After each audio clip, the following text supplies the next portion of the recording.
Europe 1, il est 6h15. Le kiosque avec vous, Thomas Soto. Le kiosque d'Europe 1 et toutes ses plumes. Marion Calais pour les régions, Jean-Philippe Ballas pour la presse internationale, Axel de Tarlet au téléphone ce matin et Eva Rock devant la télé comme toujours. Bonjour à tous. Bonjour Thomas. On commence avec vos quotidiens nationaux. La une de 20 minutes, bonne nouvelle pour 20 minutes, est truffée de fautes d'orthographe. Et le gratuit, plein d'autodérision, ajoute « Les manuels scolaires appliqueront à la rentrée la réforme de l'orthographe ». Plus la peine donc de nous signaler nos fautes. Franchement, c'est très drôle, c'est très réussi. Le couple qui dirige le FN, autrement dit Marine Le Pen et Florian Philippot, est en pleine crise identitaire, si l'on en croit Libération. Le Front National qui se livre à un rare exercice d'autocritique avec son séminaire à partir d'aujourd'hui. Un parti à la recherche d'un nom plus propre, écrit le quotidien, qui livre quelques pistes au passage. Alors ça pourrait être les Patriotes, l'Union Bleu Marine, voire Jeanne. Jeanne comme nom de parti, ça ferait quand même bizarre.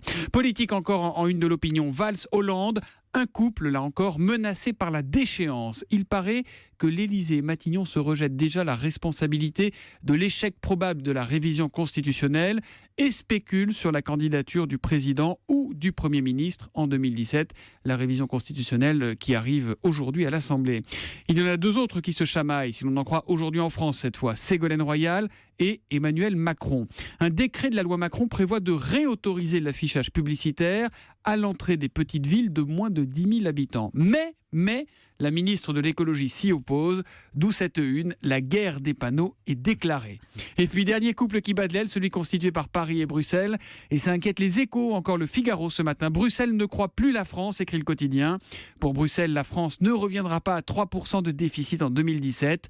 Notez qu'à 8h20, Pierre Moscovici, commissaire européen aux affaires économiques, sera ici même invité de Jean-Pierre Elkabbach. Et puis bien sûr, l'un part, l'autre arrive. Vous trouverez moult articles sur Benjamin Millepied qui laisse sa place à Aurélie Dupont. Très bien, à la tête du ballet de l'Opéra. Valse de stars écrit aujourd'hui. Marion Calais, on file en région avec quelques unes qui ont retenu votre attention ce matin. Ouest France d'abord et les manquements de l'essai clinique de Rennes avec des retards pointés notamment dans l'alerte des autorités et des autres volontaires. Vous nous parliez d'elle hier Thomas dans votre kiosque. Natacha Bouchard fait aujourd'hui la une de Nord Littoral, la maire de Calais. Elle a finalement décidé de démissionner de son poste d'attachée parlementaire au Sénat. Un poste qui avait fait polémique, qu'elle avait pris juste après avoir quitté son mandat de sénatrice. Natacha Bouchard, on voulait l'inviter, figurez-vous, à Calais pour la spécialière. Donc on l'a appelée 10 fois, 20 fois. Elle nous a dit oui, non. Et finalement, elle était invitée chez nos confrères de France Inter. C'est pas grave, il suffisait de le dire. Voilà, c'est pas grave, Natacha. Un tête-à-tête dans les dernières nouvelles d'Alsace. Hollande-Merkel, ce sera dimanche à Strasbourg avec un dîner au Pont du Corbeau. C'est le nom du restaurant. Il voulait, paraît-il, un établissement typique et sympa avec un bon rapport qualité-prix. L'histoire du jour est gourmande en millions. 4 millions d'euros de travaux pour rien, titre ce matin le Courrier de l'Ouest. Forcément, ça interpelle. Alors, il y a 8 ans, GRDF lançait ce qu'il qualifiait alors de projet exceptionnel, le plus important qu'il ait réalisé dans l'ouest de la France. L'idée, c'était d'amener le gaz du nord au sud de la Loire avec des dispositifs de forage complexes. Coût du projet, donc 4 millions. En 2013, le gros du chantier commence, à savoir le passage sous la Loire, lancement en grande pompe, maire, adjoint, invité à suivre les opérations, beaucoup de bruit, quelques retards et à l'arrivée des canalisations qui ne sont plus rondes mais ovales. Une fois que la Loire est passée, GRDF évoque des aléas de chantier très rares. En attendant, le gaz ne passe toujours pas. Et la question se pose de savoir s'il faudra refaire des forages.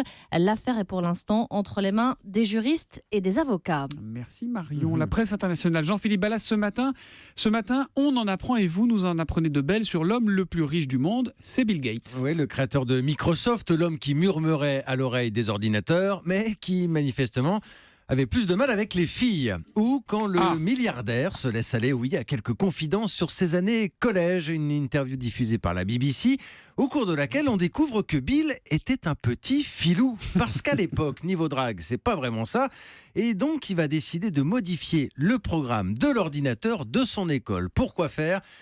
Pour être le seul garçon dans des classes avec que que des filles. Ah, c'est Oui. pas mal ça. C'est un tour de passe-passe qu'il réussit là avec son copain bidouilleur Paul Allen, qui n'est autre que le futur cofondateur de Microsoft. Autant dire que les deux ensemble derrière un ordi, même à cet âge-là, ça rigole pas. Il avait le sens du business, quand on réduit l'offre, hein, forcément ça augmente la demande. Eh ben le résultat, Thomas, c'est que le jeune Bill Gates s'est retrouvé effectivement entouré de jolies filles, comme prévu. Alors, est-ce que ça l'a rendu moins timide ?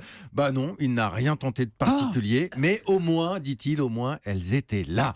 Alors, Gates raconte qu'il est devenu un peu moins empoté avec les années, plus sociable quand il est entré à Harvard. Mais il avoue que dans ce domaine, il a toujours été en dessous de la moyenne. Et moi, je vous dis que quand quelqu'un brillantissime comme Bill Gates me dit qu'il peut être en dessous de la moyenne dans certains domaines, et qu'en plus, il a triché parfois, bah, je sais pas, ça a quelque chose de rassurant. C'est à présent donc le hashtag E1 jalousie avec Jean-Philippe Banas.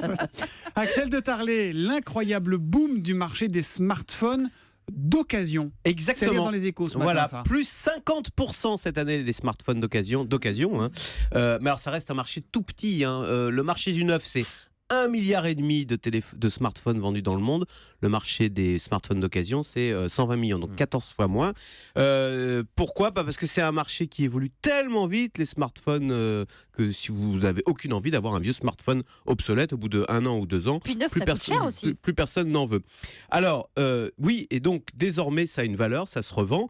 Il y a un marché de l'occasion. C'est la preuve, avant tout, que le marché, que la technologie se stabilise. C'est-à-dire un peu comme les voitures. C'est pas parce que vous avez une voiture à 2 ans, elle est vieille de 2 ans, qu'elle ne vaut plus rien. Bah voilà, un smartphone qui a 2 ans, il est encore Ça valable. veut dire qu'il n'y a pas d'innovation technologique qui nous dit il faut vraiment que je l'ai, ça va changer ma vie. Voilà, exactement. Et donc un smartphone qui a 18 ans, 18 mois, il est encore jugé. D'ailleurs, vous savez qu'un À smartphone, on 18 s'en ans, c'est un débarrasse. On s'en débarrasse très vite. En moyenne, au bout de 18 mois, on le revend. Et comme vous le disiez, Marion, comme ça coûte très cher, eh bien, on essaye de revendre C'est un peu comme les voitures, en occasion. finalement, hein, c'est la même Exactement. Alors, le marché de l'occasion, dans les voitures, c'est 3 fois plus gros que le marché du neuf. Là, vous voyez, c'est 14 fois plus petit. Donc, on n'en est pas encore au stade de la voiture.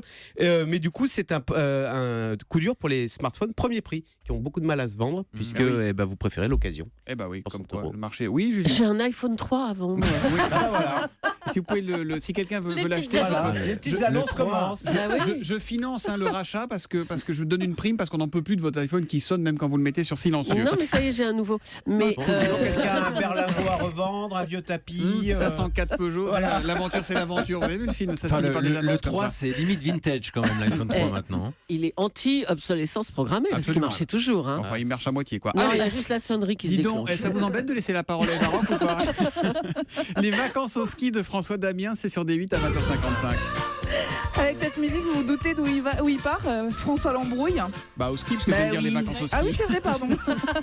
François Lambrouille qui a jamais aussi bien porté son nom. Alors derrière ce pseudo se cache un comédien, le comédien belge François Damiens, expert en caméra cachée. Il devient vendeur de forfaits et il est face à 3 dames qui sont quand même d'un certain âge.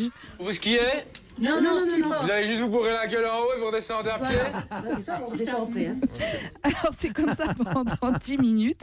Il faut vraiment avoir les nerfs solides face à François Lambrouille. Alors il va jeter les bâtons d'un skieur depuis le haut d'un télésiège. Il s'incruste dans un cours d'enfants de ski pour enfants où il vole les skis, vous savez, devant les restaurants d'altitude. Ah oui. Et les gens deviennent complètement fous. Et il s'improvise aussi réceptionniste de l'hôtel de la station. En fait, on a eu une plainte de l'appartement qui juxtapose le vôtre. Enfin, je ne vais pas rentrer dans le détail des gémissements. Je peux avoir votre parole que si vous avez des moments plus intimes à vous deux, que vous fassiez ça plutôt. Et madame, peut-être mettre un gant de toilette dans la bouche. Oh non. Il est fou, il est complètement fou. Et puis il va Mais aussi. il met un peu mal à l'aise aussi. Mais oui, et il va s'improviser gendarme des montagnes. Et alors, ça donne ça. On peut connaître la raison pour laquelle vous roulez sans chaîne? Mais j'ai des pneus neige. Pourquoi je vais mettre des chaînes? Et la facture? Je vous dis que c'est les pneus contact neige. Je suis désolé, monsieur, ce ne sont pas les pneus neige. Oh mais attendez, vous me traitez de menteur là. Je ne vous dis pas que vous êtes un menteur, je vous faites une grossièrerie. Ce ne sont pas C'est quoi? des Alors pneus c'est quoi? neige. C'est quoi? C'est pour le givre, monsieur. Et ça dure un moment. Le pauvre monsieur à qui il veut faire mettre donc des chaînes. Il est énervant, horripilant, mais tellement drôle. Et puis il est toujours quand même bienveillant au fond. Même si ce soir il frôle quand même la correctionnelle à plusieurs reprises. On se demande s'il va pas prendre un coup sur la tête. Un coup de fraude ski la notamment. correctionnelle, vous trouvez? Ah oui. Hashtag un cliché. Allez, merci. Les vacances Elle au a dit ski. frôle, accent circonflexe, on va y revenir aux accents, Ouais, j'espère. Damien sera le 645. Posez-nous Bah d'ailleurs oui. vos questions sur ces réformes de l'orthographe. C'est le moment de le dire. À tout à l'heure et à ce soir, début de 20h55. À lundi. les amis. Rideau sur le kiosque.